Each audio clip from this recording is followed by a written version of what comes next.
Pues estamos estudiando este mes de junio, hermanos, muy a propósito,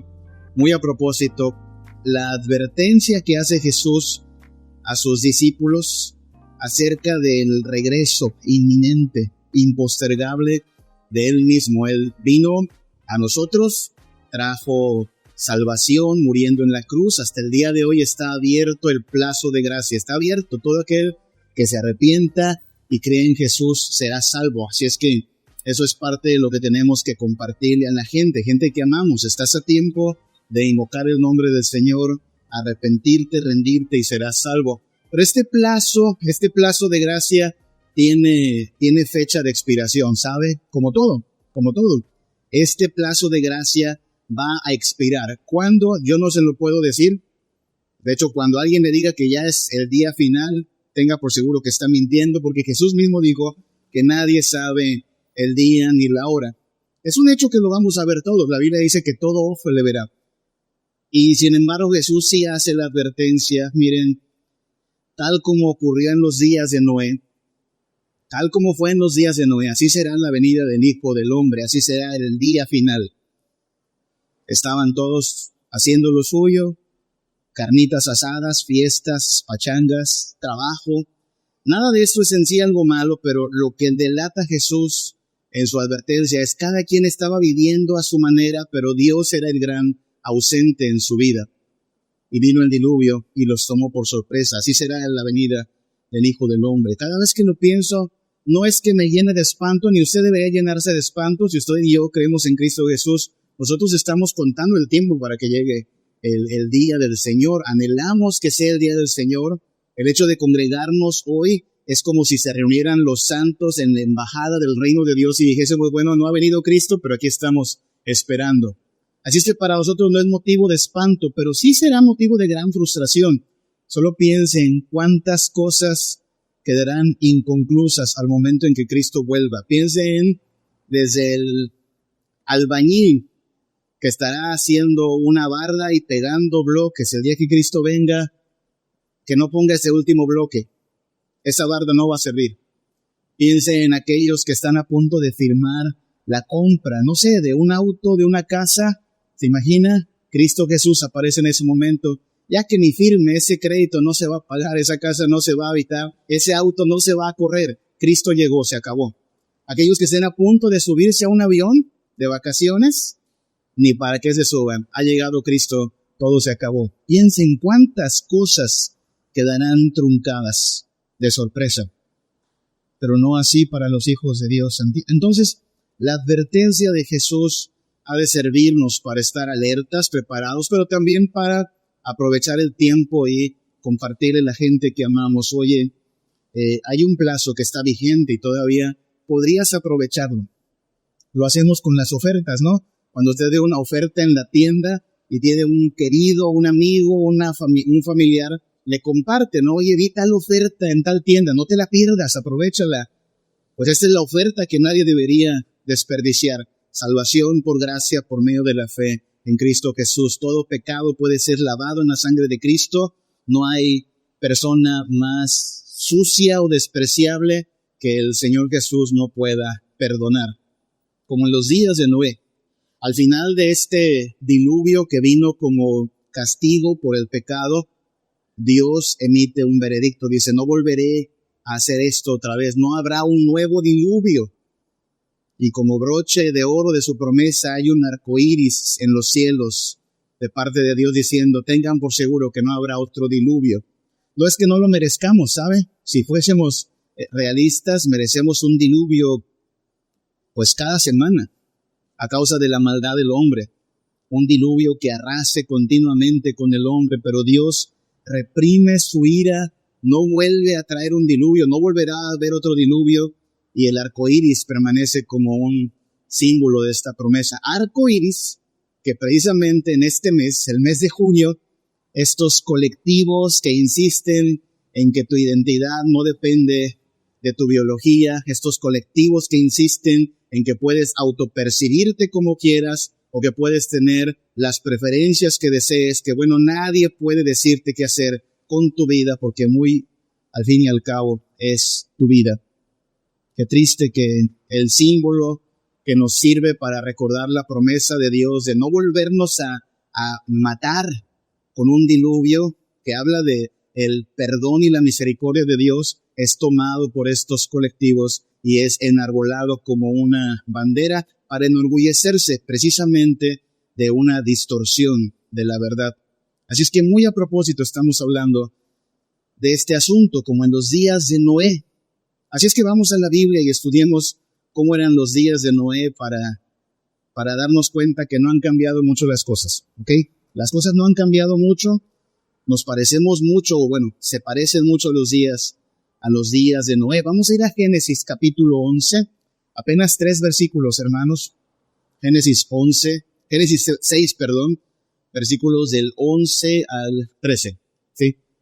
11, 12, 13, 3 versículos. Ya desde el principio del capítulo 6, Dios va relatando cómo la gente se corrompió, se pervirtió, y reitera en estos versículos, mire con su vista, y se corrompió la tierra delante de Dios, y estaba la tierra llena de violencia, y miró Dios la tierra, y he aquí que estaba corrompida, porque toda carne había corrompido su camino sobre la tierra. Dijo pues Dios a Noé, he decidido el fin de todo ser, porque la tierra está llena de violencia a causa de ellos, y he aquí yo los destruiré con la tierra. Ese es el relato. Dicho sea de paso, cuando nos contaron esta historia y éramos pequeñitos en la escuela dominical, como que no sonaba tan drástico, ¿no? Como que sonaba hasta como una aventura que tuvo Noé con su familia en un crucero llamado el Arca de Noé. Pero no, esta fue una sentencia de muerte, hermanos. Todo ser viviente, todo lo que respiraba fue aniquilado. Toda la raza humana, junto con toda la criatura, fueron anulados de la tierra. ¿Qué habrá hecho el hombre? Usted dirá, pero ¿qué le pasa a Dios? ¿Qué clase de Dios es este que así, de buenas a primeras, dice, ya estoy harto de sus maldades y los voy a destruir? ¿Qué clase de Dios es este? Cada vez tenemos más problema, no nosotros amamos a este Dios, pero tenemos más problema ante las personas que cuestionan a nuestro Dios. ¿Por qué tu Dios es así? Tu Dios que habla de amor, tu Dios, ese Dios de los cristianos, que es un Dios de misericordia, de bondad. Ahí está, el diluvio. ¿Cómo explicas eso? Pues lo explicamos con base en la santidad de Dios. Este Dios es un Dios misericordioso, pero no es un Dios tonto. No va a pasar por inocente al culpable. No hay manera en que justifique la maldad del ser humano. El ser humano no es una blanca palomita, ¿sabe? El ser humano no es alguien con tendencia al bien. El ser humano es alguien de hecho corrompido. Desde la raíz, el domingo pasado hablábamos de eso, ¿verdad?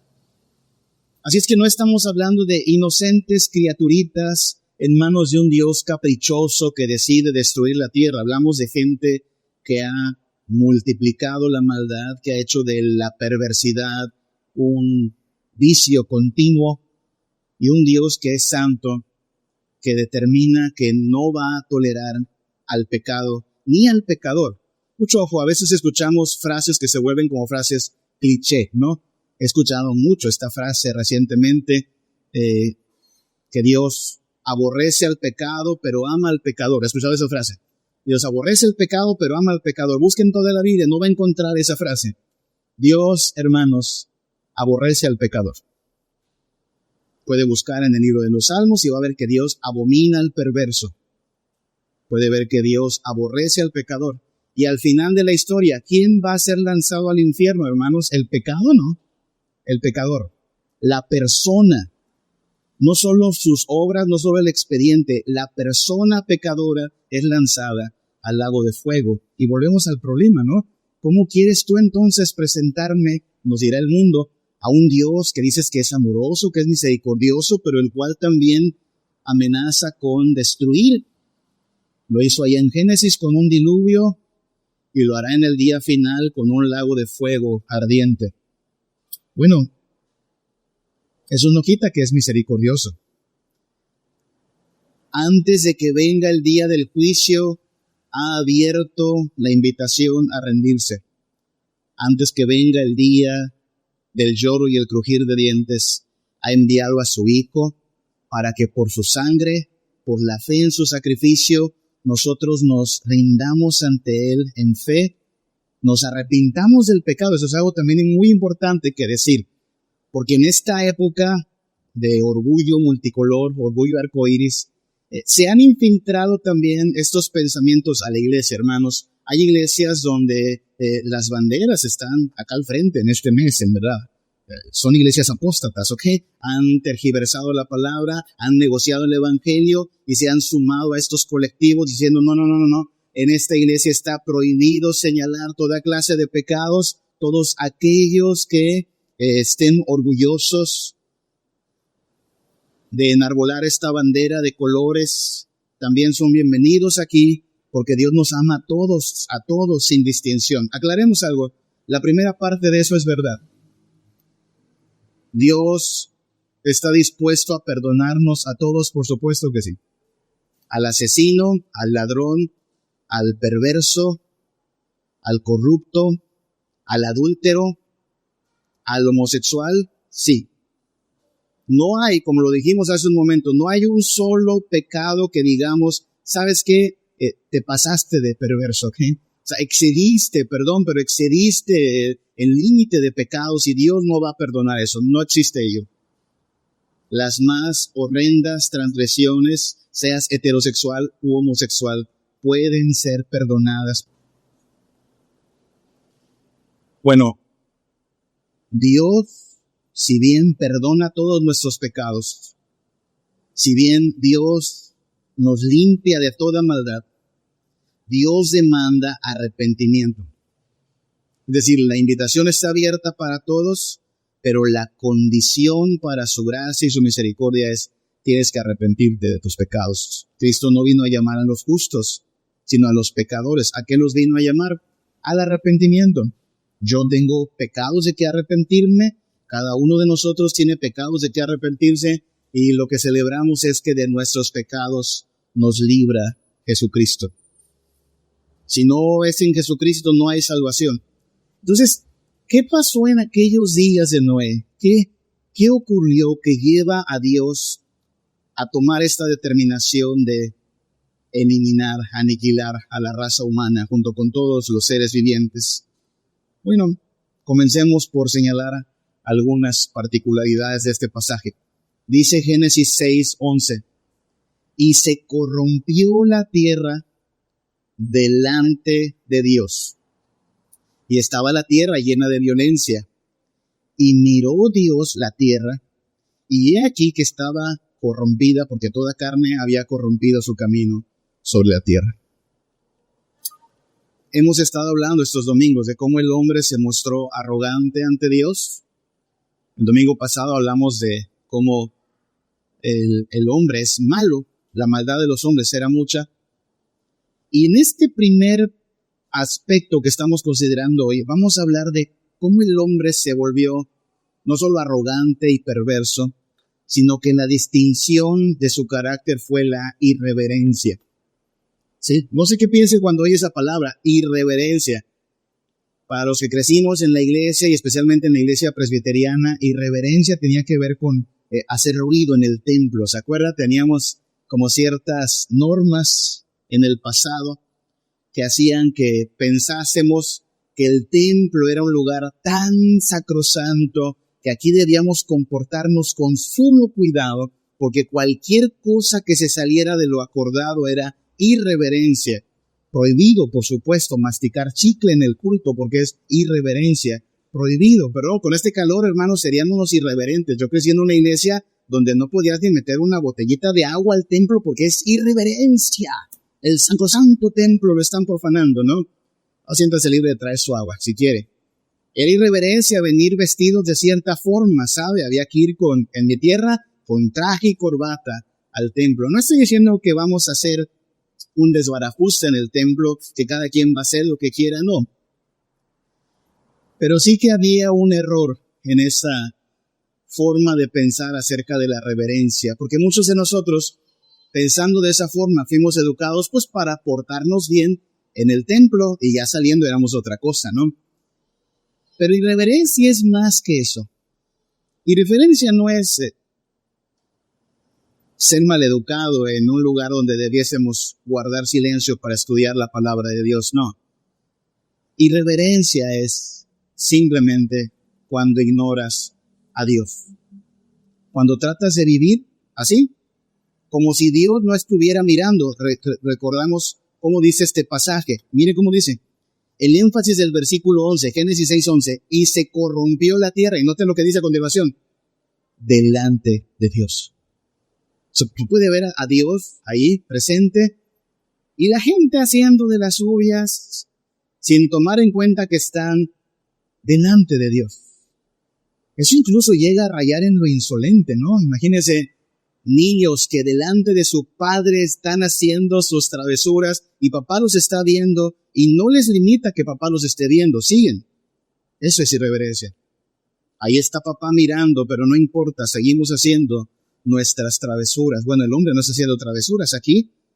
Está corrompiendo la tierra, está llenándola de violencia y de perversión. Ahí están delante de Dios, pero ¿cuánto les importa que están delante de Dios? No importa. Eso es irreverencia. Cualquier persona que quiera vivir como si Dios no existiera, está tomando esta actitud de irreverencia. El versículo 12 lo enfatiza otra vez. Y miró Dios la tierra. O sea, este Dios no está ausente. Este Dios está mirando, hermanos. Este Dios está observándonos. Nos observa no solo hoy que estamos reunidos acá. Nos observa no solo al cantar y repetir una declaración de fe.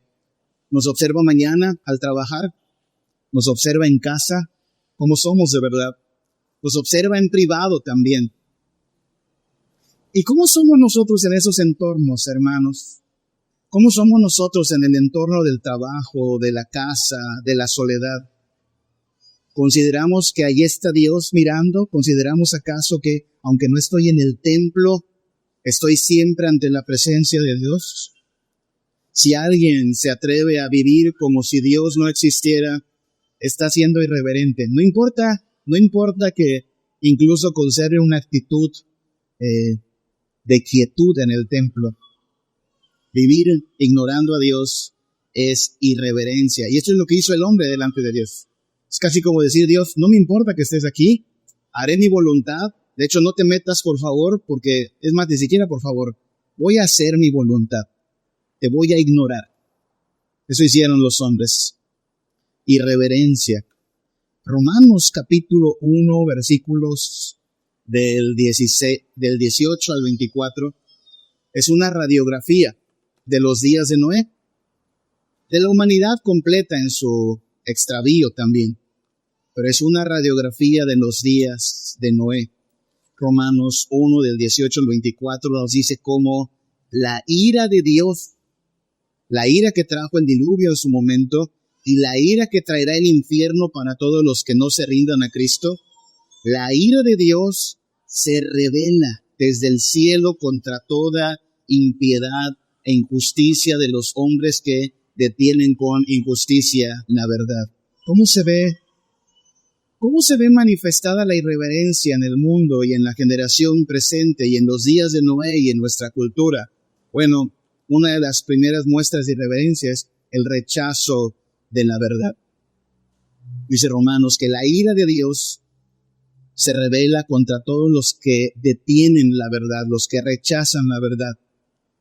Si algo es complicado en nuestros tiempos, hermanos, es de hecho establecer que hay una verdad. No sé si lo sepa, pero vivimos en tiempos de relativismo. ¿Qué es el relativismo? Usted tiene su verdad, usted tiene su verdad, todo el mundo tiene su verdad. No hay ni bueno ni malo, no hay ni blanco ni negro, todo depende del cristal con que se vea.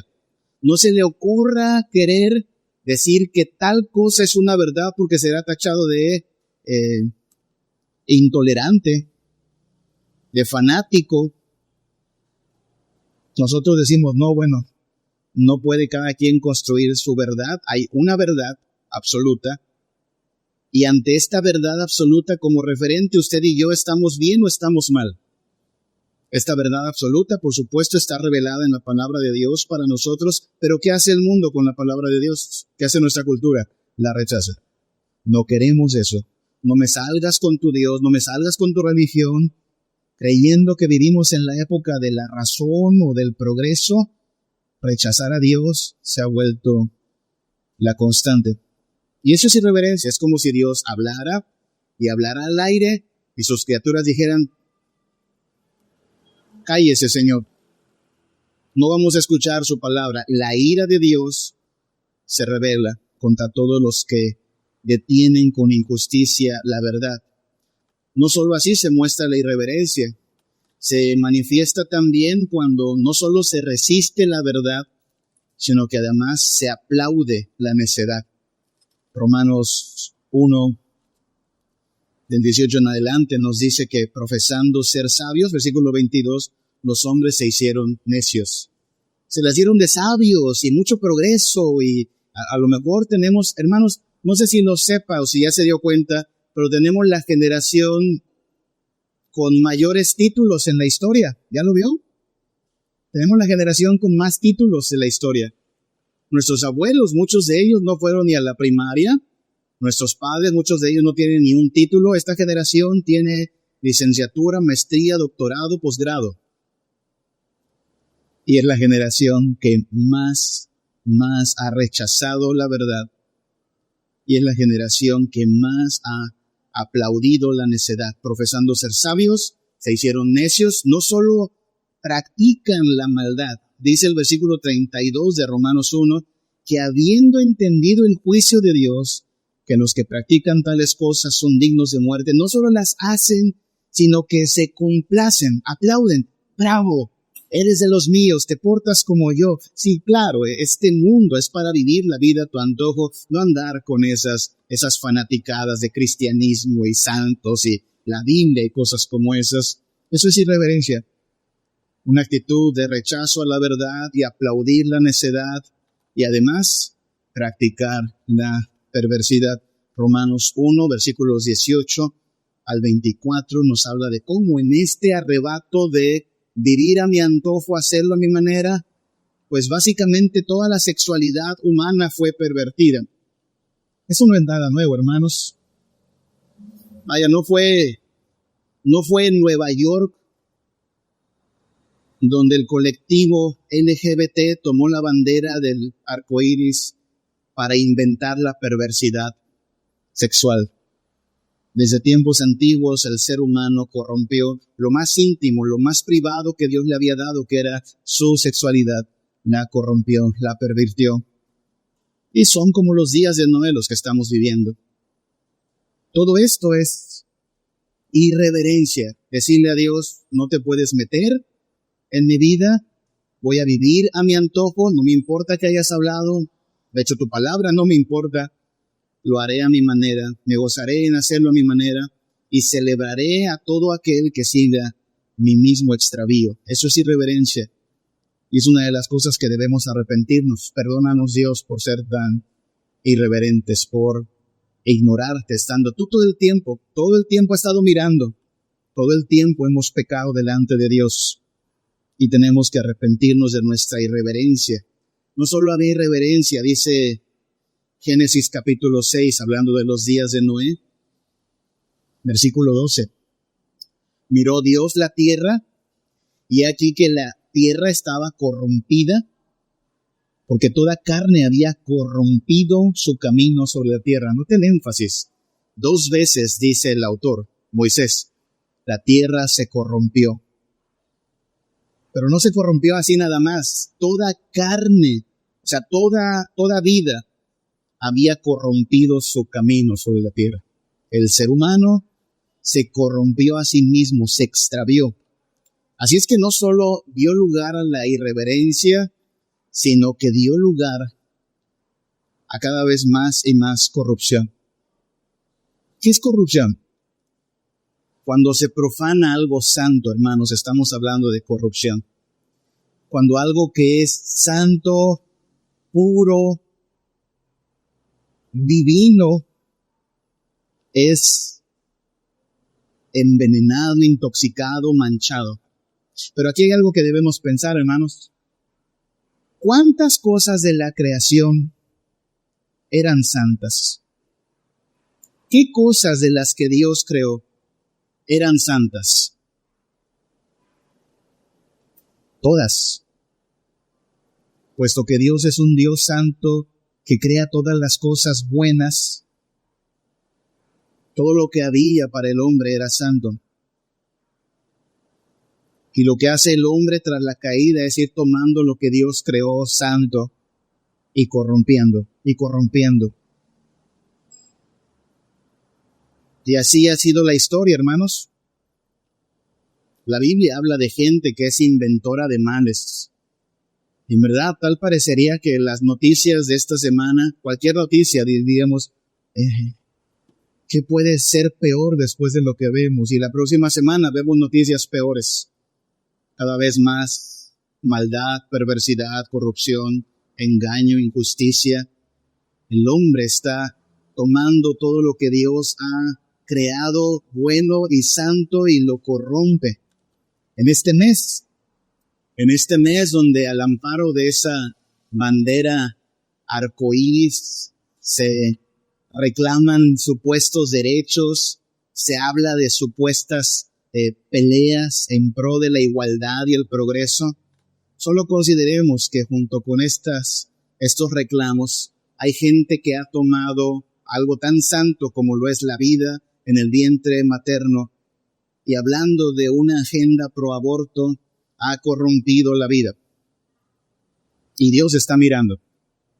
Todas las personas que digan que podemos ser pro aborto y que esto es algo que habla del progresismo o de derechos supuestamente, no, eso es corrupción. La vida, algo tan santo como la vida, no se puede dejar a contentillo del ser humano. No depende de que nuestros senadores o diputados voten a favor o en contra. No importa que todo el mundo aplauda el aborto, es corrupción y es la profanación de la vida.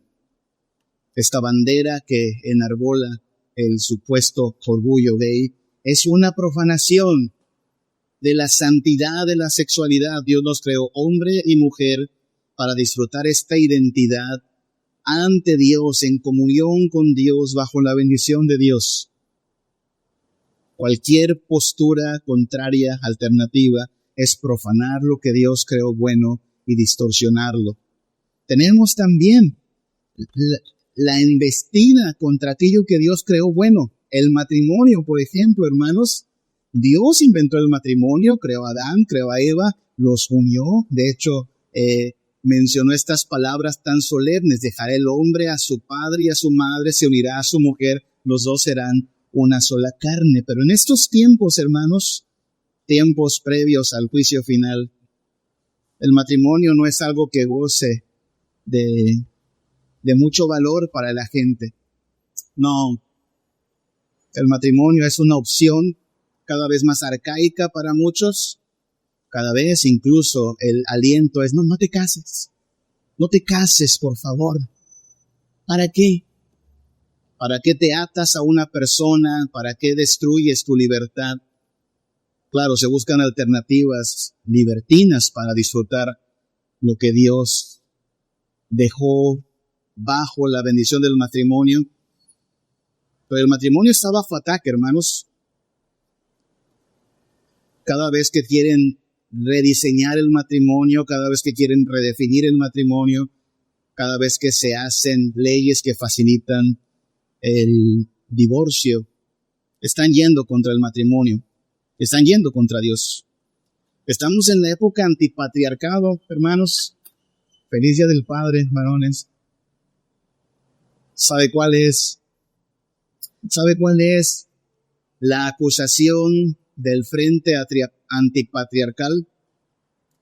El violador eres tú. Tú.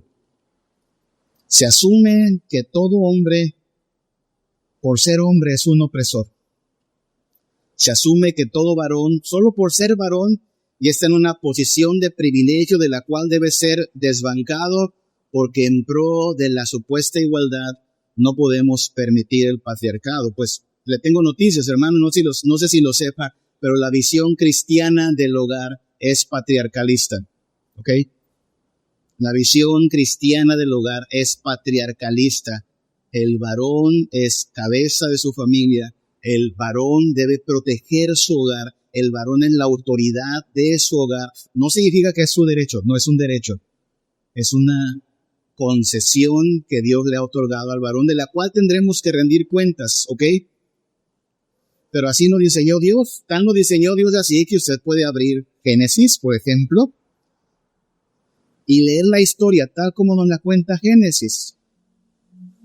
¿Quién cometió el primer pecado en la humanidad, hermanos? ¿Quién dio el primer paso en desobediencia ante Dios? ¿El hombre o la mujer?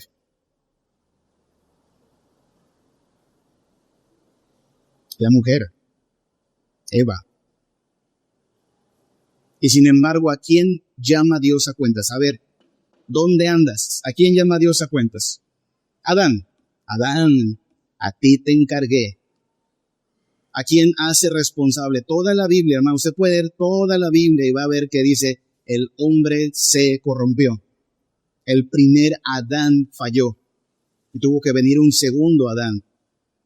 Así es que el patriarcado no es, aclaremos, no es decir que el hombre es más inteligente que la mujer de ninguna manera. De hecho, muchos hombres somos bastante torpes. Por eso necesitamos una ayuda idónea. No es decir que el hombre es mejor que la mujer, ni siquiera que es superior a la mujer, no. Solo que el hombre tiene autoridad.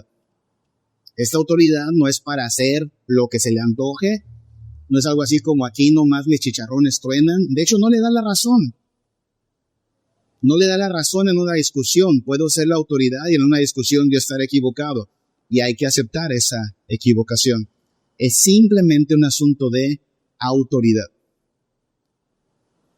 Pero vivimos en una época, hermanos, donde hablar de esta autoridad sí está complicado, ¿eh?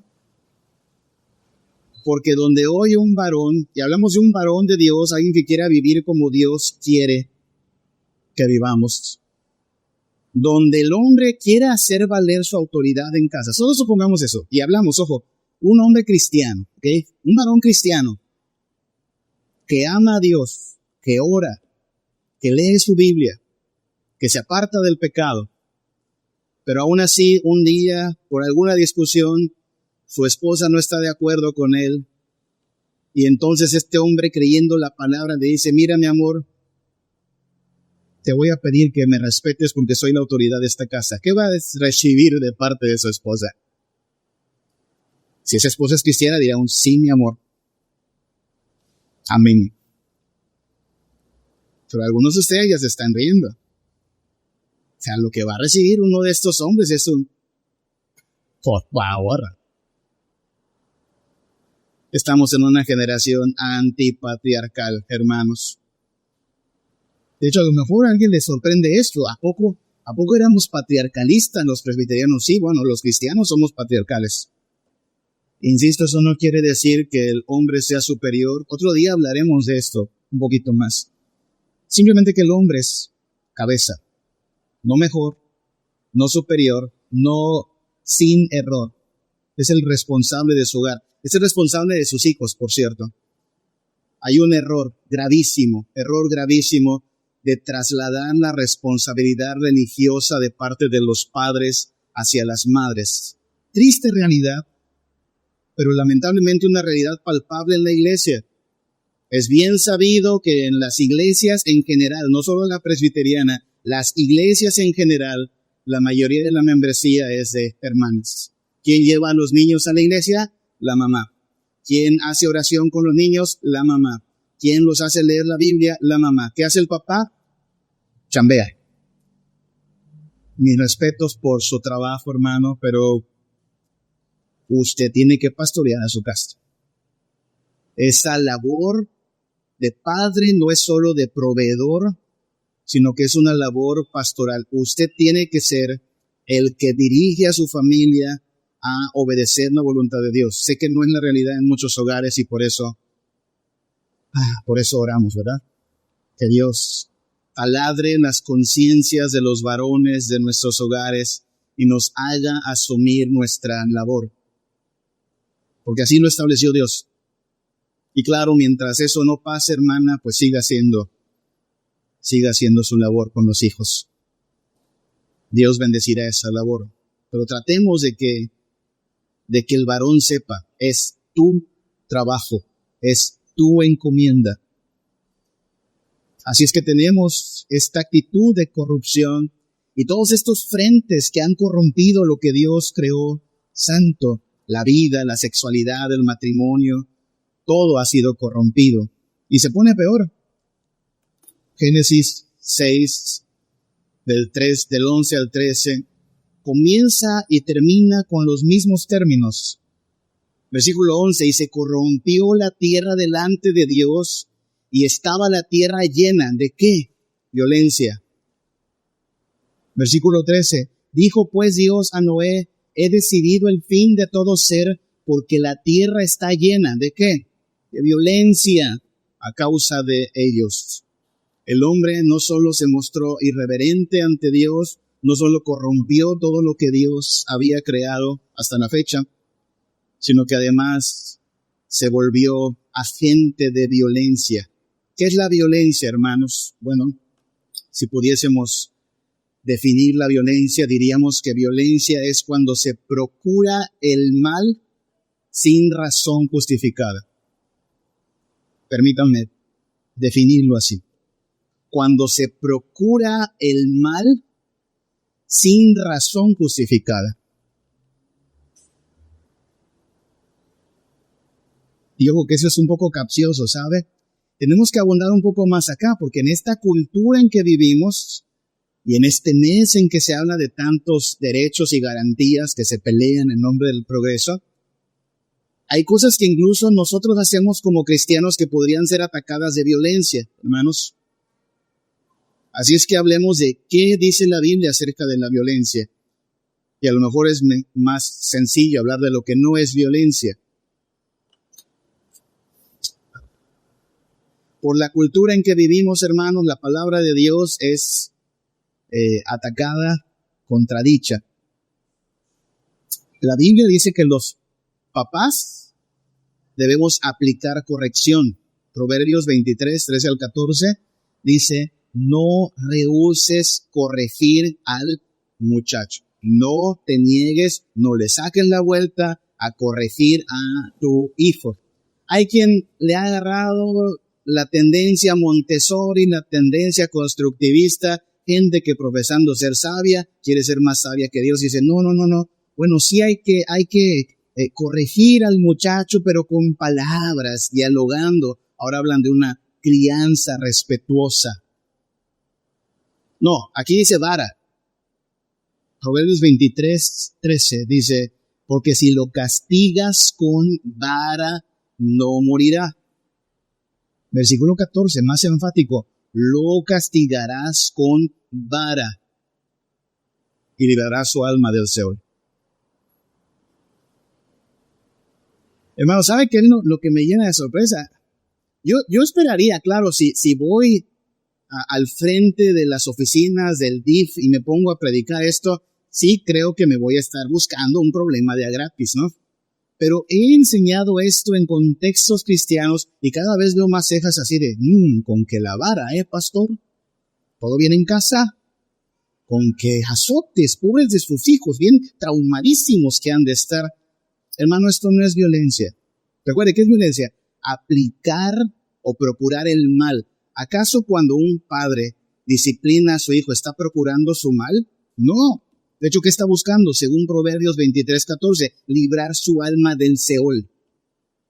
Así que cuando agarro un cinturón y le doy a Gretelita o a Axelito, no estoy procurando su mal, estoy procurando librar su alma del Seol. Sé que en el DIF no lo van a entender, sé que en el CONAPRED no lo van a entender, pero es lo que nuestro Dios estableció. ¿Y qué cree? No estamos aquí para moldarnos al mundo. Posiblemente nos tachen, como lo han hecho mucho tiempo, de retrógrados, de fanáticos, pero aclaremos que aplicar disciplina no es violencia en sí, claro. Otro día tendríamos que hablar de cómo usted no puede descargar su furia contra su hijo, no puede agarrar un bat y darle de golpes. Olvídese de agarrarlo a patadas o a puños. No es de lo que está hablando la Biblia. No se trata de ser salvajes con nuestros hijos. Y todo aquel que lo haya sido tiene también que arrepentirse. Y no se aplica la disciplina hasta que te colmaron la paciencia los chiquitos. No se aplica hasta que ya no aguantas. Se aplica en la primera, cuando todavía hay sobriedad, cuando estamos calmados. Y se hace con amor, no con odio. Así es que no estamos hablando de violencia aquí. Tampoco hablamos de violencia cuando pedimos el castigo del criminal. Yo sé que estamos en la época en que la política de algunos es abrazos y no balazos, pero hermanos, eso no ha mejorado las cosas.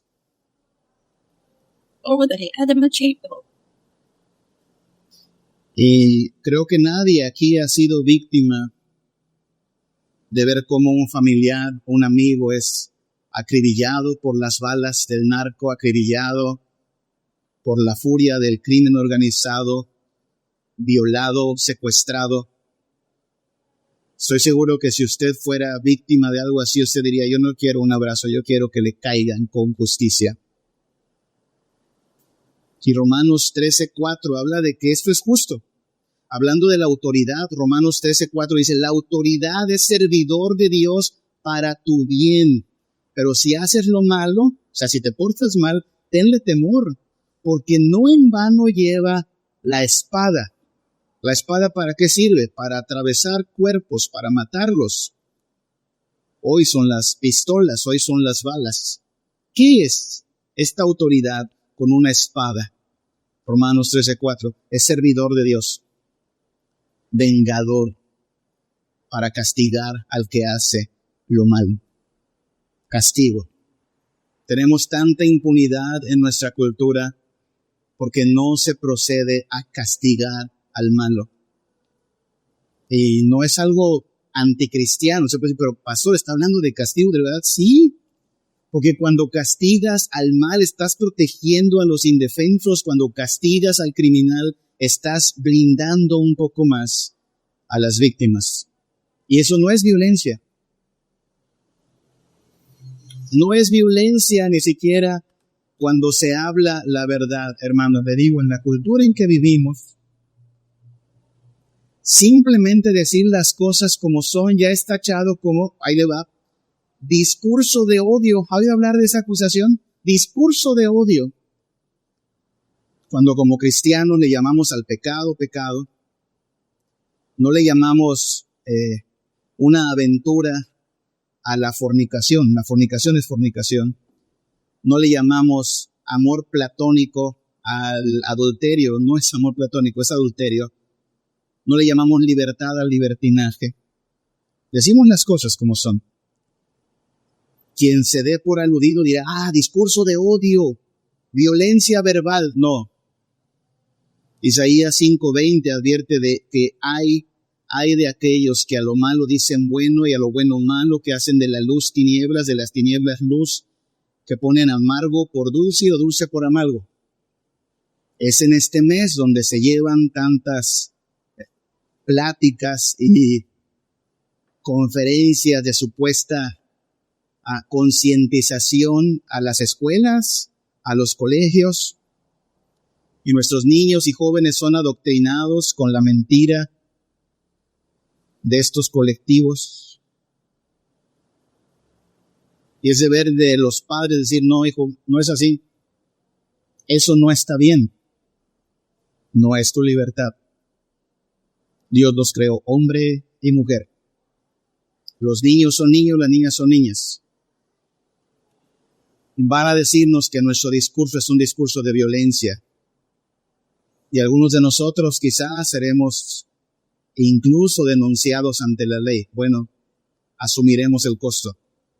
Pero hablar la verdad no es violencia, es hablar la verdad. No es de esto de lo que habla Génesis cuando dice que la tierra se llenó de violencia. Esa violencia de Génesis era en verdad el ser humano procurando lo malo, haciendo daño, causando mal. Hay que entender, estamos hablando de esto. Esto es lo que no está permitido. Maltrato, agresión, burla, amenaza, insultos, rudeza, explotación, acoso. Esto es lo que no está permitido. No lo queremos ver en el mundo, pero tristemente lo vemos, pero no lo deberíamos ver en la iglesia.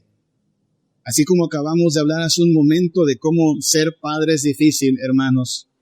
Es muy difícil en tiempos antipatriarcalismo. Es difícil ser papá.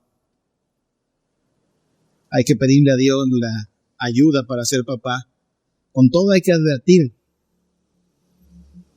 Hermano, todo varón que se diga varón de Dios, pero que incurra en estas maldades, que maltrate a sus hijos, que agreda a su esposa, que use de la burla como su diálogo en casa, que amenace, que insulte, que actúe con rudeza, que explote o que acose,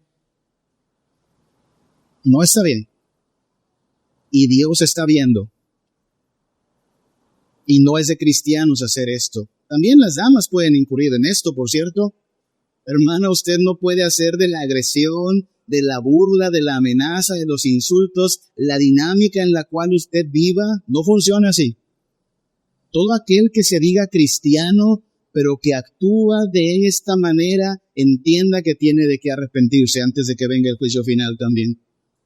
Los hombres tenemos nuestra parte en esto. No por nada la Biblia nos dice a los hombres que tratemos a la mujer como ¿qué? ¿Se acuerda? Como vaso más frágil. Y que todo aquel que no hace caso de esto se está metiendo con una hija de Dios. No le recomiendo meterse con el papá de esa mujer, Dios. Más vale arrepentirnos. Toda dama también que sea como esa gotera continua de la cual advierte Proverbios que nada más está jorobando la existencia, también debe arrepentirse. Todos debemos arrepentirnos. Esto no puede ser algo presente en nuestras vidas, porque esto es violencia, ¿ok? Y esto es lo que trajo el juicio de Dios.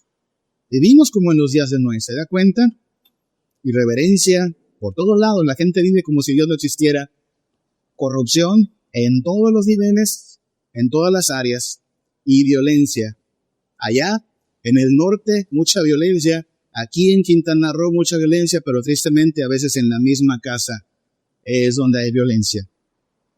¿Qué necesitamos ante un mundo así de perverso, violento y corrupto? Pues lo mismo que necesitaron los días de Noé, hermanos, un nuevo comienzo. Eso significó el diluvio en realidad, una especie de reseteo. Vamos a empezar de nuevo. Claro, Dios quería dejar bien claro, el agua no puede traer un nuevo comienzo. El agua derramada sobre la tierra, hoy leímos el relato del diluvio, ¿verdad? Las cataratas de los cielos fueron abiertas, la tierra fue cubierta de agua. Y sí trajo un nuevo comienzo, pero no se eliminó la maldad del hombre. Es que no vamos a ser lavados con agua. ¿En qué vamos a ser lavados? Para ser librados de esta irreverencia, de esta corrupción, de esta violencia. En la sangre de Cristo, hermano. El diluvio dejó en claro que no será con agua que nuestra maldad será lavada. Tendría que venir después el Hijo de Dios, Cristo, y demostrar cómo es su sangre la que nos puede lavar. Es en su sangre que nuestros pecados serán no solo lavados, nuestras vidas serán transformadas. ¿Se acuerdan lo que dice en la Biblia? De modo que si alguno está en Cristo es una nueva creación, como un comenzar de nuevo. Y sí, si en el pasado fuimos irreverentes, ahora seremos santos. Y si nos revolcamos en la corrupción del pecado, ahora queremos ser santos. Y si éramos hipócritas y usábamos violencia y maltrato, ahora queremos ser santos. Necesitamos un nuevo comienzo. Y ese nuevo comienzo no será con un diluvio, no va a servir un diluvio. Es con la sangre de Cristo lavándonos y limpiándonos. Quiera Dios que podamos ser diferentes a la gente en los tiempos de Noé. pero estar preparados en la esperanza de Cristo que puede darnos este nuevo comienzo, no solo en lo individual. Lo que es bonito de la historia de Noé es que no solo la vida de Noé alcanzó misericordia, su familia completa gozó de esta provisión de gracia de nuestro Dios. Y eso pasa también en nuestras vidas. Cuando nos despojamos del pecado, este nuevo caminar en Cristo puede traer bendición a la casa entera, a la familia entera. Así es que quiera Dios bendecir a las familias, hermanos, a los padres hoy en su día, en verdad. Oramos por ustedes, que el Señor les bendiga, que les ayude a ejercer su vocación, pero no lo van a poder hacer solos, no lo vamos a poder hacer solos. Tiene que armarse de toda la fe y confianza en Cristo y tomemos nuestro papel para bendecir a nuestro hogar. Vamos a orar a nuestro Dios, vamos a orar a nuestro Padre. Gracias te damos, Señor, por bendecirnos tanto y por amarnos tanto que no envías un nuevo diluvio a la tierra para destruirnos, Padre. Lo merecemos, Padre. Pero el diluvio solo nos aniquilaría, no puede hacernos nuevas criaturas. Es la sangre de tu Hijo la que puede lavarnos y quitarnos toda inmundicia, toda maldad, toda perversión, todo vicio y violencia, Padre. Y te pedimos que así sea, te pedimos que nos des una nueva vida, Padre, que nos lleves de gloria en gloria a ser transformados, que nos ayudes a despojarnos de la mentira, de la arrogancia, para que podamos ser como tu Hijo Jesús, ver como tu Hijo Jesús, tener la mente de Cristo, no amoldarnos al mundo, sino obedecer de corazón tu palabra, Padre. Gracias por no derramar tu ira sobre nosotros. Gracias por extender tu gracia y ofrecernos perdón, Señor. Concédenos arrepentimiento continuo y constante, una búsqueda diaria, Padre, de tu bendición y tu perdón, porque todos los días se manifiesta que somos semejantes a la gente en tiempos de Noé, y por lo mismo necesitamos lo que nos puede lavar de nuestros pecados, no el agua. El agua no tendrá ese poder. Tu Espíritu Santo sí, tu palabra y la sangre de tu Hijo Jesús, te pedimos que la derrames continuamente en nuestras vidas, Padre. Bendícenos, guárdanos del mal. Te lo pedimos en el nombre de Jesucristo. Amén.